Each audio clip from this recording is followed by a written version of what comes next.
కే గంగవరం మండలం కోటిపల్లి వరద ముంపు ప్రాంతాల్లో రాష్ట్ర మంత్రులు కింజరాపు అచ్చెన్నాయుడు, వంగలపూడి అనిత, వాసంశెట్టి సుభాష్లు పర్యటించారు. ఈ పర్యటనలో భాగంగా కుమ్మరివారి సావరం వద్ద బలహీనంగా ఉన్న ఏటిగట్టును హోంమంత్రి అనిత పరిశీలించారు. సీఎం చంద్రబాబు ఆదేశాలతోనే ముంపు ప్రాంతాల్లో పర్యటించి పునరావాస కేంద్రాల బాధితులకు నిత్యావసర సరుకులు పంపిణీ చేపట్టామని తెలిపారు.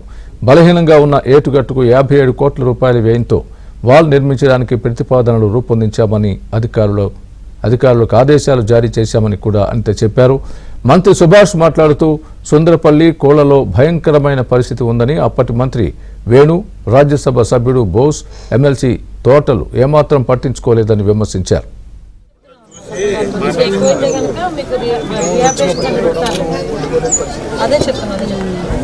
ఇంకేమైనా పెరిగితే ఇక్కడ స్కూలే ఉందా, ఒకవేళ ఏమైనా పెరిగితే మళ్ళీ మా ఆఫీసర్స్ వస్తారు, ఆ స్కూల్లోకి వెళ్తే మేము అక్కడ ఉండి పెడతాం.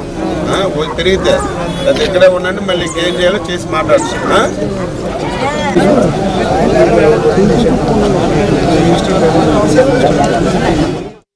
ఈరోజు ఈ ముంపు గ్రామాలని, అదేవిధంగా ఎక్కడైతే గోదావరి పరివాహక ప్రాంతాల్లో ఉన్న ముంపు ప్రదేశాలన్నింటినీ కూడా పరిశీలించి రమ్మని, అక్కడ ఉన్న ప్రజలకి భరోసా కల్పించమని, రైతులను ఆదుకోమని గౌరవ చంద్రబాబు నాయుడు గారు నిన్న ఈరోజు కలిపి ఒక మంత్రుల బృందాన్ని అయితే మమ్మల్ని అందరినీ కూడా పంపించడం జరిగింది.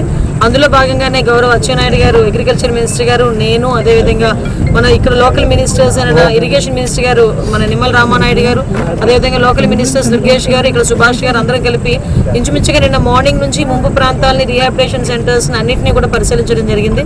ఎక్కడైతే ముంపు గ్రామాలు ఉన్నాయో ముంపు గ్రామాల ప్రజలందరినీ తీసుకొచ్చి సురక్షిత ప్రాంతాలకు తీసుకురావడం, అక్కడ వాళ్ళకి ఎటువంటి ఇబ్బందులు లేకుండా చూసుకునే బాధ్యత కూడా గవర్నమెంట్ తీసుకుంది. డిజాస్టర్ మేనేజ్మెంట్ నుంచి, అదేవిధంగా గవర్నమెంట్ నుంచి కూడా ఫుల్ ఫ్లెజ్డ్గా వాళ్ళకి ఎటువంటి ఇబ్బంది లేకుండా వాళ్ళకి ఏదైతే లైవ్లీహుడ్కి కావాలో వాటన్నిటినీ కూడా ఒక 25 కేజీల బియ్యం, అదేవిధంగా పప్పులు, ఉప్పులు అన్నీ కూడా వాళ్ళకి కావాల్సిన సరంజామా అంతా కూడా ఇచ్చి వాళ్ళని ఆదుకోవడం జరిగింది.